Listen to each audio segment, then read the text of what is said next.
لوگ توقع کرتے ہیں کہ آپ جیسا دانشور جذبات سے اوپر اٹھ کر بات کرے. 1970 میں فوجی ایکشن کی حمایت یا بھٹو کی پھانسی کے بارے میں بات نہ کرنا، یہ تو جذباتی باتیں تھیں. نہیں بتا یہ رہا ہوں کہ کس ماحول میں کیا فیصلہ ہوا. یعنی جب جو اپنے واقع ہے جب ایوب خان جب ضیاء الحق کا وہاں چلنے لگا تو واقعی بہت سے ملک کے بہت سے حصوں میں خوشی کا اظہار کیا گیا. وہ اس لیے کہ لوگ بھٹو کے. اچھا، جنرل مشرف سے آپ کا کیسا تعلق رہا؟ بہت کم رہا. میں جب بھی رہا تو میں نے ان کے منہ پر جو باتیں کی تو وہ مجھ سے خوش نہیں ہوتے تھے. مثلا میں نے ایک دفعہ کہا، وہ کوئی کانفرنس ہو رہی تھی تو انہوں نے خواتین کی جو نمائندگی تھی اس پہ جو نیشنل اسمبلی میں بہت اضافہ کر دیا تھا.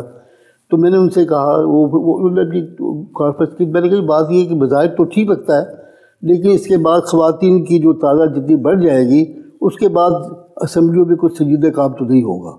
یعنی میں نے ان کے منہ پر ہی کہا، اگرچہ غلط صحیح ہو سکتا ہے. تو مطلب میری جب بھی ان سے بات ہوئی میری ان سے کوئی زیادہ ایکویشن نہیں ڈیولپ ہوئی. عمران خان اور نواز شریف اور پیپلز پارٹی اس وقت 3 بڑے حریف ہیں. اس میں سے آپ کس کو نسبتاً بہتر، کس کو نسبتاً اس سے کم، کس طرح سے ریٹ کریں گے؟ بہرحال ہر ایک کا اپنا اپنا کردار ہے، لیکن میں یہ سمجھتا ہوں کہ عمران خان ایک امید کے استعارے کے طور پر ابھرے تھے، لیکن وہ اپنی جو ان کا مزاج ہے اس کی وجہ سے وہ اپنے لیے بھی مسائل پیدا کیے انہوں نے اور ملک کے لیے بھی بہت مسائل پیدا کیے. اس لیے میں سمجھتا ہوں کہ ان سے تو ہم کوئی زیادہ توقعات وابستہ نہیں کر سکتے، اگرچہ عوام کے ہاں ان کی مقبولیت ہے.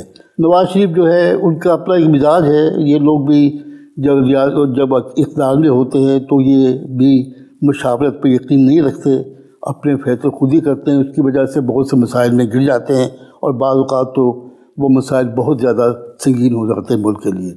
باقی یہ جو ہے زرداری صاحب جو ہے وہ سیاسی طور پر بہت ہی ہوشیار آدمی ہے، سمجھدار آدمی ہے اور وہ دیکھ بھال کے چلتے ہیں، اس لیے وہ اپنے راستہ جگہ بنا لیتے ہیں. لیکن ان کو آئیڈل لوگ ہی نہیں ہے.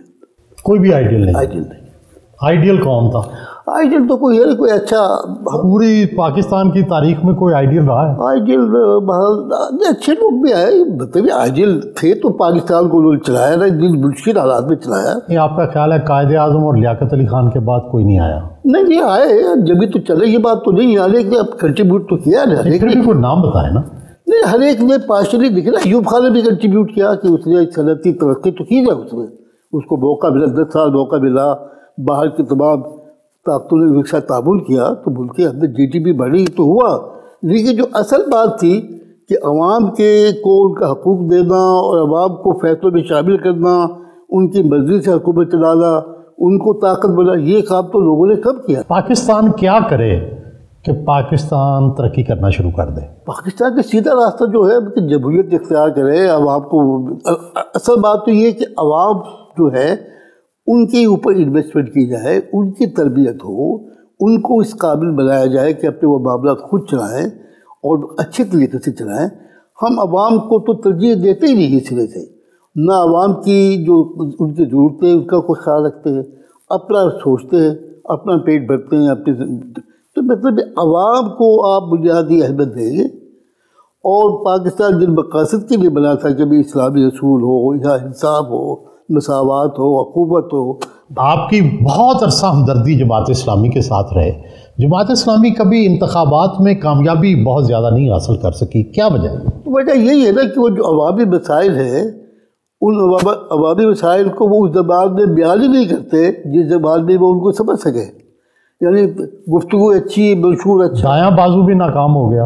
اور دایاں بازو تو اس لحاظ سے مطلب وہ تو آپ کو پتہ ہے دایاں بازو کو تو پہلے بڑی کمزوریاں ہوتی ہیں، لیکن پھر بھی ان لوگوں نے کام کیا، ملک کو چلایا اور ملک کو یہاں تک. یعنی سب چیزوں کے باوجود میں سمجھتا ہوں کہ پاکستان کا تجربہ بہت عظیم الشان تجربہ ہے، امید کی آبادگاہ ہے. کیونکہ ہم ان حالات سے گزر کر میں آیا ہوں. میں نے وہ جو وقت گزارا ہے وہ ہم نے کس طرح گزارا، کیا حالات تھے، کس طرح ہمارا ساتھ جو تھا وہ بالکل جس طرح کامران نے کہا کہ وہاں میٹرک کے امتحان پاس کرنے کے بعد سوچتا تھا کہ میں کیا کروں گا. یعنی کوئی ملازمت ہی نہیں مل سکتی تھی۔ قریشی صاحب آپ ماشاءاللہ شاعر بھی ہیں، ادیب بھی ہیں، یہ فرمائیں کہ کبھی کوئی فلم دیکھی، کبھی کوئی گانا سنا؟ نہیں، ایسی کام نہیں کیا، کبھی گانا نہیں سنا؟ نہیں، مطلب یہ ہے کہ زندگی اتنی مصروف رہی اور جدوجہد میں رہی کہ ان چیزوں کے لیے وقت ہی نہیں ملا۔ کوئی فلم نہیں دیکھی؟ کوئی نہیں دیکھی، وقت ہی نہیں ملا۔ کوئی قدرتی نظارہ اچھا لگتا ہے؟ کون سا؟ پانی اچھا لگتا ہے، بارش اچھی لگتی ہے، فضا ہے، درخت ہے، فضا ہے، تو اچھا لگتا ہے، کیوں نہیں لگتا؟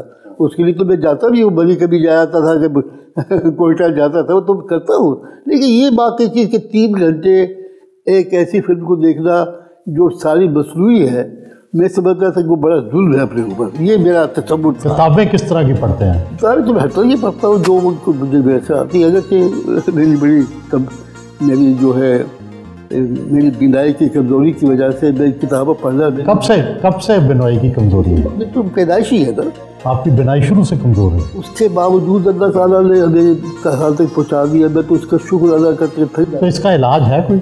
بھائی جن مشکل حالات میں ہم نے پڑھا اور جو ہمارے ہندو لڑکے اور سکھ لڑکے ہم نے جس طرح طرز کرتے تھے، ان میں سے نکل کر پڑھتا، یہاں تک پہنچنا کہ اپنے آپ سے بات کرنے کا شرف حاصل کرنا۔ نہیں ہمیں تو بتائیے، تو مطلب اس سے بڑی اور اللہ تعالیٰ کی نعمتیں، اس کے احسانات اتنے زیادہ ہے۔